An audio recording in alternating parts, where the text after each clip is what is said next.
Welcome to the Sharkpreneur podcast with Kevin Harrington and Seth Greene. Kevin Harrington is the inventor of the infomercial, one of the original sharks from the hit TV show Shark Tank, and has generated over $5 billion in TV and digital direct response sales. Seth Greene is the world's first trusted authority on cutting-edge direct response marketing, a best-selling author, and the only 3-time Marketer of the Year nominee.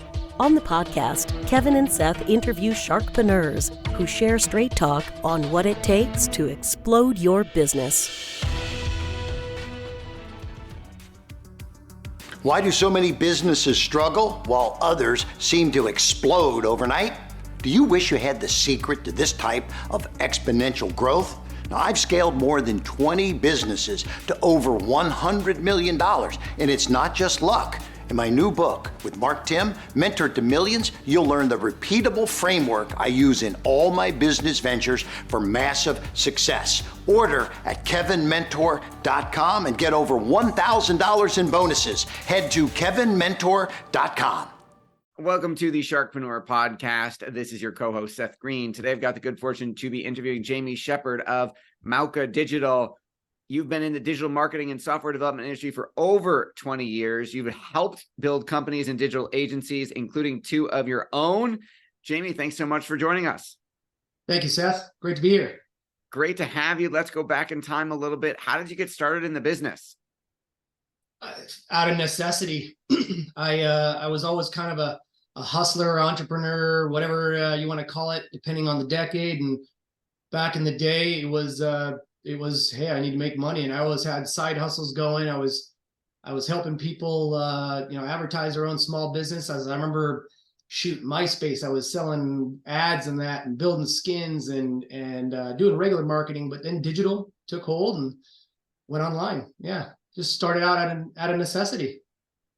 Okay. And let's talk about the first agency.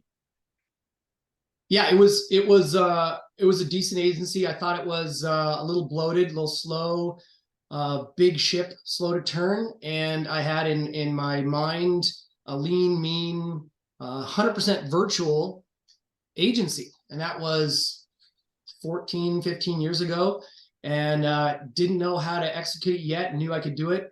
Then also, I want to live in Hawaii. So I thought, well, better way. Let's create another agency in Hawaii and bigger and better and faster and stronger. And that's what we did. Well, I'm sure the longer version of that story could probably fill a book somewhere, if it hasn't already. Talk a little bit about what the agency looks like now. Who's an ideal client for you? We love that medium-sized client, 50 to 100 employees. And they might have their own internal team that just needs a little help or is green and not understanding all the very intricate facets. And we want to make them look like rock stars. And let's talk a little bit about how you do that. So first of all, you mentioned 50 to 100. Is there an industry preference that you specialize in? We don't. I mean, there's some that we shy away from. But for the majority of it, we actually look at the company itself to find out if it's a good fit culturally, and what they're trying to achieve, their goals. We don't really turn anybody away, but we definitely are picky with our customers. Will they fit? Are they good for the team? Are they going to be a problem child? All those factors go into it. The last thing we look at is if we're going to take their money. Are they a good fit? Are they too big, too small? What do they want to achieve? And then we go from there. That makes a lot of sense. What are some of you mentioned they might have a team already that needs some support. What are some of the biggest challenges that they're facing that you're helping them with? We see a recurring problem with assets. A lot of companies say, hey, great, we want to market. And we got product A, B, and C. Great. Got some photos, got a tone and voice, got a brand book. That stuff is very common for us to see. And we don't, we don't trip over it too much. We're already ready for it. We just go right into it like, hey, not a problem. You don't have that stuff. Let's solve it right off the bat. we're their resource. And if they don't have that stuff, we got the resources to get it for them. Awesome. So that's about like what they're missing. What are some of the marketing mistakes that they're making that you're helping them with?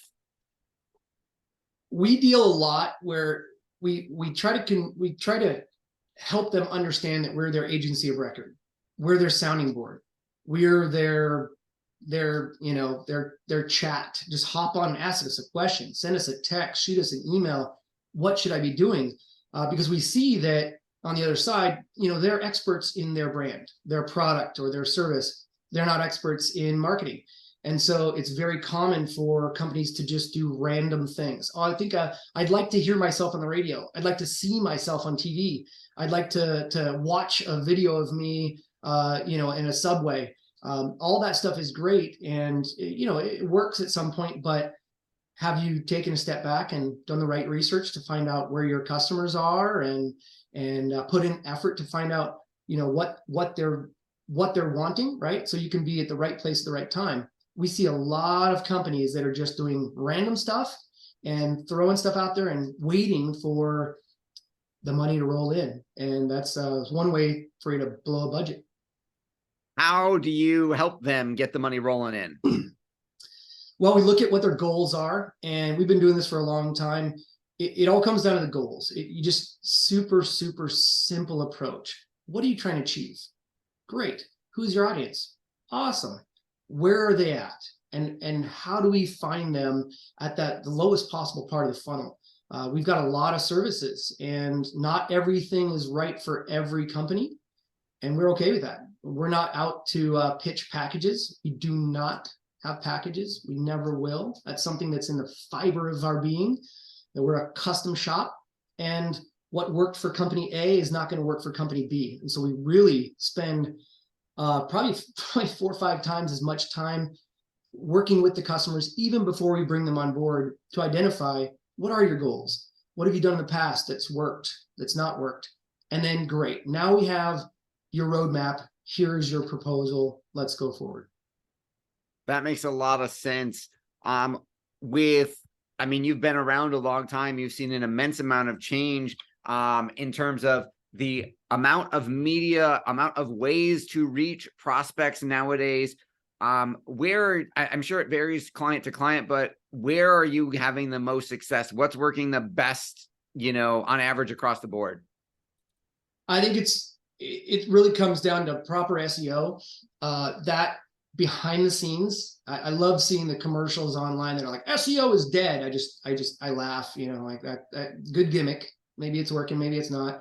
But really good, proper SEO, on-site, off-site. And then, of course, with a really, really good strategy, organic and paid combination together is killer. Awesome. How has the rise in the last couple of years, and especially in the last 6 months of the explosion of AI affected your business at all? Well, a few years ago, we got into it.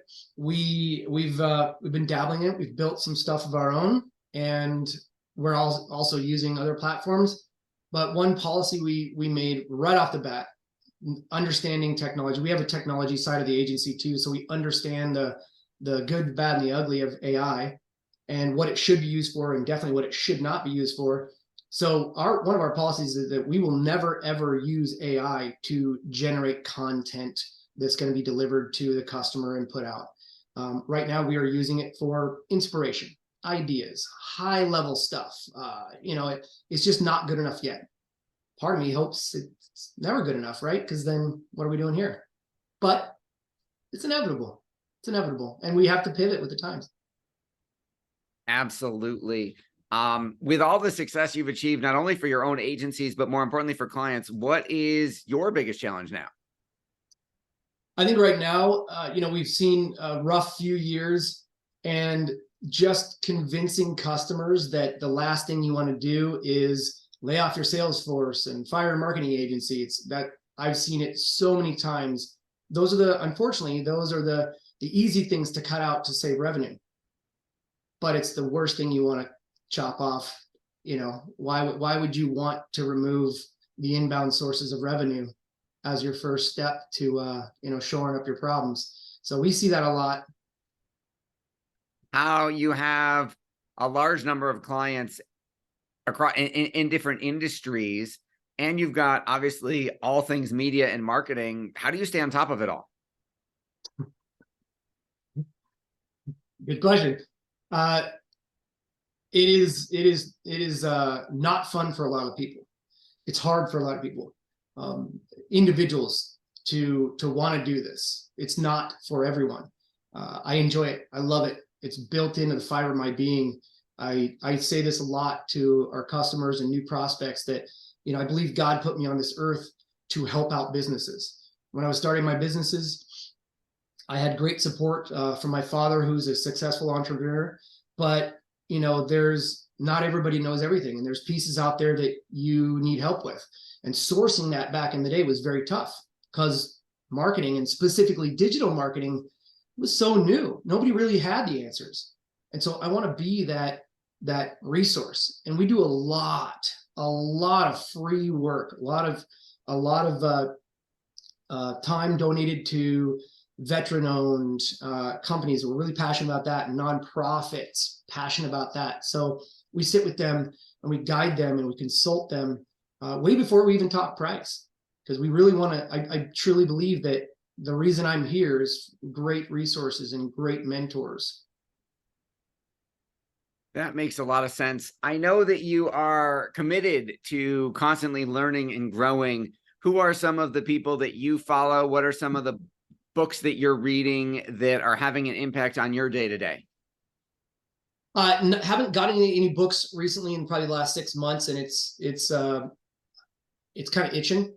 But I would definitely, right now, I've been getting back into a lot of the fun stuff that Gary Vee is doing. He's different. He's fun. He likes to break the typical mold. That's what we talk about. In our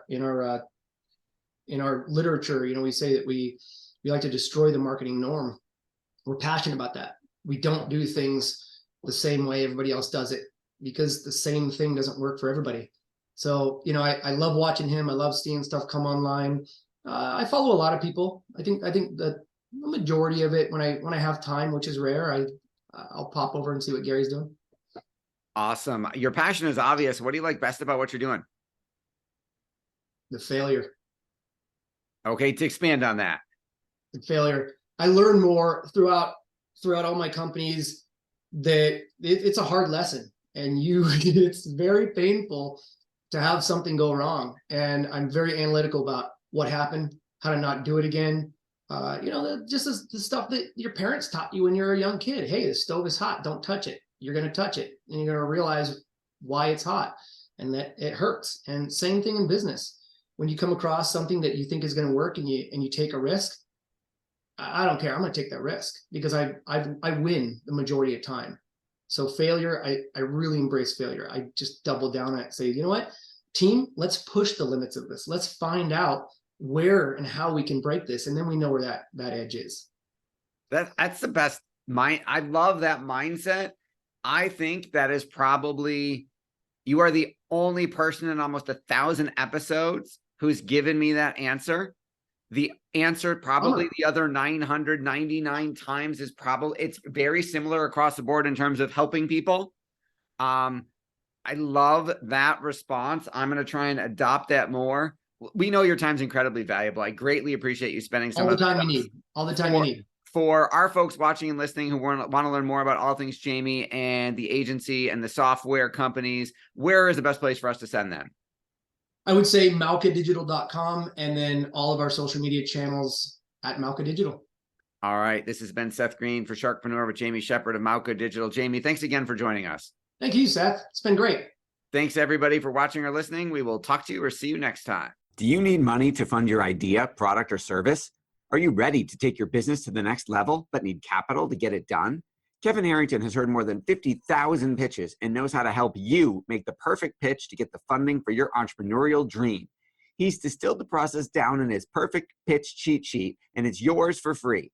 Just text PITCH to him right now at 727-888-2100. Text PITCH to 727-888-2100 right now and claim your free perfect pitch cheat sheet.